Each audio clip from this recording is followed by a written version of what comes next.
Morning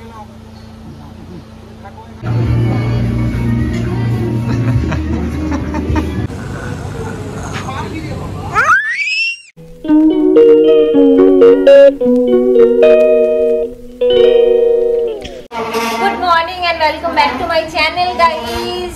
আজকে আমরা চলে যাচ্ছি মুর্শিদাবাদ। এখন এই যে আমার স্নান হয়ে গেছে, ছেলে স্নান হয়ে গেছে, সৌরভেরও, সবার আমাদের খাওয়া দাওয়া হয়ে গেছে, শুধু ওর খাবারটা বাকি। এখন খাওয়াবো আর সার্ভিস সেন্টার দিয়ে গাড়িটা এখানে ড্রপ করে দিয়ে যাবে, আমরা বাড়ির সামনে থেকে উঠতে পারবো। গোছানোটা এখন মোটামুটি হয়েছে, এখনো কিছুটা গোছানো বাকি, তো গুছিয়ে নিয়ে তারপর বেরোতে হবে। সেই বেরোতে হবে তো মনে হচ্ছে আমাদের একটাই বেজে যাবে, জানো তো? কি বলছে বম্মা, কি বলছে? রেডি করে দিয়েছি ছেলেকে, আমরা এখন বেরোবো। কি করে বেড়াচ্ছে দেখো, এদিকে আসো, এদিকে আয় বাবা, পাগলা এদিকে আয়। এই রংগরা আদর নিয়ে যাসনি, নিয়ে যাচ্ছি, ওরা তো নিয়ে যেতে পারছিস।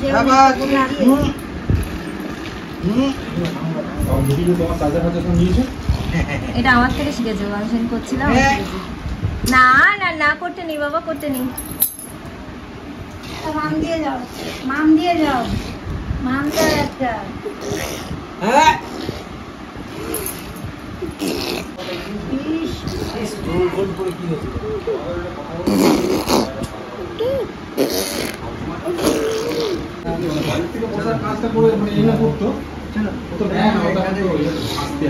গাইস, আমাদের গোপু সোনা, আবার গোপু সোনাকে রেখে চলে যাচ্ছি। বাট যদি গোপু সোনার ইচ্ছা হয় তাহলে গোপু সোনার জন্মদিনটা বড় করে পালন করার ইচ্ছা আছে।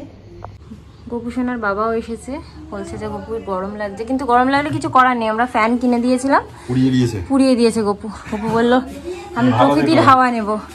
ঠিক আছে, টাটা গোপু সোনা। সো গাইস, আসছি, আবার অগাস্টে আসবো। মার বেরোতে পারিনি, মার এত শ্বাসকষ্ট হচ্ছে। এদিকে রোদ্দুর পড়বে, এদিকে বসবি। আচ্ছা, গাড়িটা আমাদের মোটামুটি, গাড়ির যেটা হয়েছিল প্রবলেম সেটা দেখাচ্ছি। আমাদের রিয়ার উইন্ডশিল্ডটা পুরো ভেঙে ঢুকে গেছিল, ঠিক হয়ে গেছে এখন। দেখি দেখি দেখি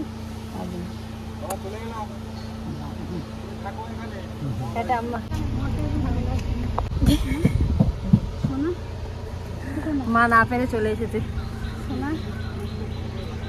কাজে গাইস, কি বলবো, চিন্তা করো। আবার আসছি কদিন মাস পরেই, দিদা টাটা। সবাই দাঁড়িয়ে দাঁড়িয়ে চিন্তা করো, প্রত্যেকবার আসি, প্রত্যেকবারই কান্নাকাটি, দুই বাড়িরই। গাইস, গুলু সোনাকে নিয়ে চলে যাচ্ছি, আর যেতে যেতে আবার দাঁড়াতে হলো, কেন কি তেল পড়ছে না কি পড়ছে আমরা বলছিল, মানে জলও পড়তে পারে। এই যে একবার চেক করে নিচ্ছে বাবা সৌরভ। এই হল্ট করছি পেট্রোল পাম্পে, সেকেন্ড হল্ট করব আমরা সার্ভিস সেন্টারে। কেন কি জল না কি পড়ছে সেটাও ভাবলো সৌরভ যে একটুখানি দেখিয়ে নেবে, তো ওদেরকে ফোন করেছিল, ওরা বললো একটুখানি আসার পথেই তো আপনার পড়বে, একটু 2 মিনিট দাঁড়াবেন, আমরা চেক করে নেবো। আমরা সার্ভিস সেন্টারে বেশিক্ষণ দাঁড়াইনি, তাই জন্য ব্লগও করিনি, যেইটুকু কাজ দেখানোর ছিল সেগুলো দেখে নিয়েছে সৌরভ। আর এখন আমরা আবার রওনা দিয়েছি ওখান থেকে। ছেলেটা এত দুষ্টুমি করছে আমার লিটারালি মাথা ঘুরছে ওকে ধরে রাখতে রাখতে। দেখো, যত বড় হচ্ছে তত দুষ্টুমি বেড়ে যাচ্ছে ও। একদম না,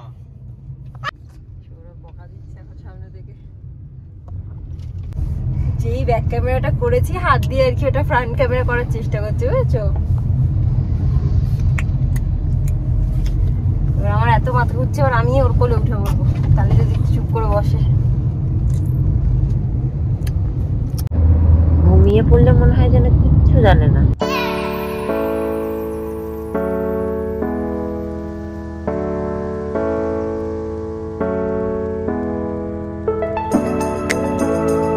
আমরা এখন একটু এসেছি মাদার্স হাটে, বাট পার্কিং নেই, সব দিকে গাড়ি ভর্তি,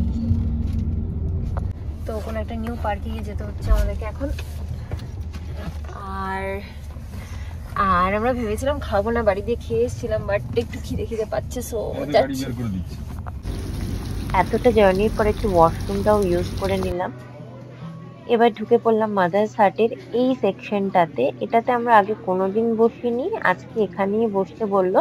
যাই হোক, অন্য দিনের তুলনায় অনেক বেশি ভিড় ছিল, কিন্তু যেহেতু জামাই ষষ্ঠীর ঠিক পরের দিন। তো আমরা এসে গেছি মাদার্স হাটে খেতে, অ্যান্ড আমরা নেব ভেজ থালি। মেনলি আমার এটা সৌরভকে খাওয়ানোর ইচ্ছা। ছেলেকে আর নিচে ধরে রাখা যায়নি, টেবিলের উপর উঠে শুয়ে পড়েছে আর বোতল নিয়ে টানাটানি করছে। দেখতেই পাচ্ছ, ওকে যে কিভাবে শান্ত করে রাখবো সেটাই বুঝতে পারছি না।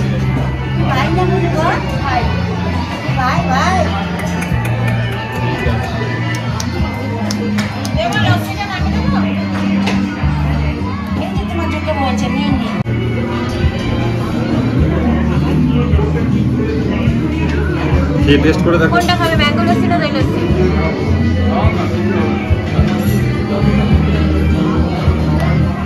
ম্যাঙ্গোটা ভালো, খাও একবার খেয়ে একবার দইটা খাও। এটা তো নরমাল আমি খাই, বোঝা যেত। নাও, এই যে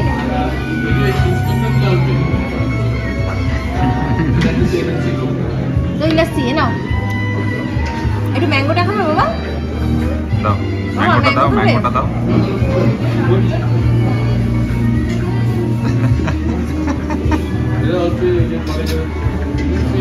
ম্যাঙ্গো লস্যি খাবে না? কোনোটা খাবে না? আচ্ছা, আমি খাবার নিয়ে যাচ্ছি, দয়া করে আমাকে রাস্তা দেবেন। Your delicious meal is here. এবার মাদার্স হাটে কিন্তু একটা খুব নতুন জিনিস দেখলাম। যে খাবারটা মানে নিয়ে এসেছিল সেটা একটা রোবট, তার নাম ছিল অনন্যা। ভীষণ ইউনিক লাগলো স্টাইলটা। মেবি অন্য সব রেস্টুরেন্টেও এগুলো অ্যাপ্লাই হয়ে গেছে, বাট আমি প্রথমবার দেখলাম। রোবটটা নিয়ে আসার পরে তারপরে ওখানকার যারা মাদার্সরা আছে তারা সার্ভ করে দিলেন। আর ছেলেও তো অনেকক্ষণ আগে খেয়ে এসেছে, তাই ভাবলাম একটু ডাল ভাত খাইয়ে দেখি যদি খায়। তো দেখলাম খেলো।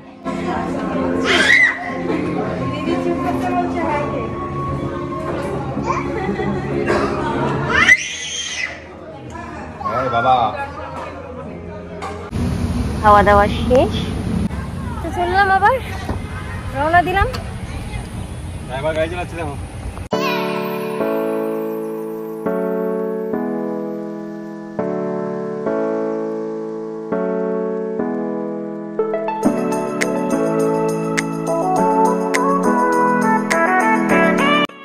তোমরা তো জানোই যে পাপ্পু ধাবায় আসার জন্য সৌরভ জাস্ট পাগল ছিল। আজকে যেহেতু রাস্তাতেই পড়ছিল, সেজন্য সৌরভ বললো চলো একটু চা খেয়ে যাই। তো আমিও আর না করলাম না, দেরি হওয়া সত্ত্বেও ভাবলাম যে যাই একটুখানি পাপ্পু ধাবা থেকে ঘুরেই যাই। তো সৌরভ একটা চা নিয়ে নিল আর আমার জন্য একটা কোল্ড ড্রিঙ্কস নিয়ে নিল, কারণ আমার চা খেতে ভালো লাগছিল না আর খাওয়াটা অনেক বেশি হয়ে গেছিলো বলে ভাবলাম একটা কোল্ড ড্রিঙ্কসই খাই। আর হ্যাঁ, বাইরে যে টেবিলগুলো দেখছো গরমকালে এগুলো থাকে আর শীতকালে এখানে খাটিয়া পেতে দেওয়া হয়, যেটা সৌরভ আমাকে বললো। তো খাওয়া দাওয়া হয়ে গেল, এখন আমরা যাচ্ছি আবার বাড়ির দিকে।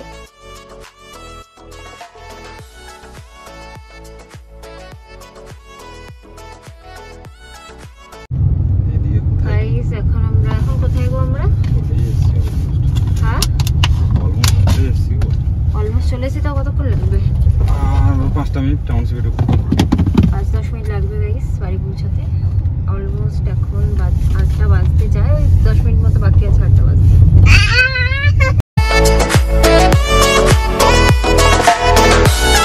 পৌঁছে গেছি আর এসেই শুরু করে দিয়েছে যা যা করতো সেগুলো করা, মানে ও কিচ্ছু ভোলেনি। টিভি চালাচ্ছে, ওটা টিপছে আর দেখছে টিভির দিকে যে টিভিটা হচ্ছে নাকি। যাই হোক, এখন ফ্রেশ হয়ে নি, তারপরে ব্লগটাকে কন্টিনিউ করছি। সো গাইস, অনেকক্ষণ আগে ফ্রেশ হয়ে গেছি, ছেলেকে ভাতও খাইয়ে দিলাম, 10টা বাজতেই যায়। ওর প্রচণ্ড ঘুম পেয়েছে, সো ওকে ঘুম পাড়িয়ে দিয়ে তারপরে আমরা ডিনার করব। বিরিয়ানি নিয়ে এসেছিলাম মাদার্স হাট থেকে, সেটাই খাবো। গাইস, ওর বাবা ওকে ঝাঁটাটা দেয়নি, তো তাই ও বিছানা ঝাড়ছে হাত দিয়ে। ছেলে ঘুমিয়ে পড়েছে, এখন আমরা করবো ডিনার। এক প্লেটই বিরিয়ানি গাইজ, এটা আমরা দুভাগে ভাগ করে নিয়েছি, আর এক প্লেট রাখা রয়েছে ফ্রিজে। আর এই যে বাস কোল্ড ড্রিঙ্কসও কিনেছিলাম রাস্তায়, সেটা একটু থেকে গেছে। যেহেতু এসিতে ঘুমাচ্ছে, দুজনে হাতে করে নিয়ে এসিতেই খেয়ে নেবো, কখন আবার উঠে পড়বে বলা যায় না। আর এমনিতেও 11টা বাজে গাইজ, এবার শুয়ে পড়বো, প্রচণ্ড টাইম। তো আমরা তো ডিনার করে নেব, বাট ব্লগটা তার আগে শেষ করে দিচ্ছি। আজকে ব্লগটা যদি তোমাদের ভালো লেগে থাকে then please do like, comment, share and subscribe to our channel. আবার একটা নতুন ব্লগ নিয়ে চলে আসবো খুব শিগগিরই। Till then tata, bye, good night, sweet dreams and spread love.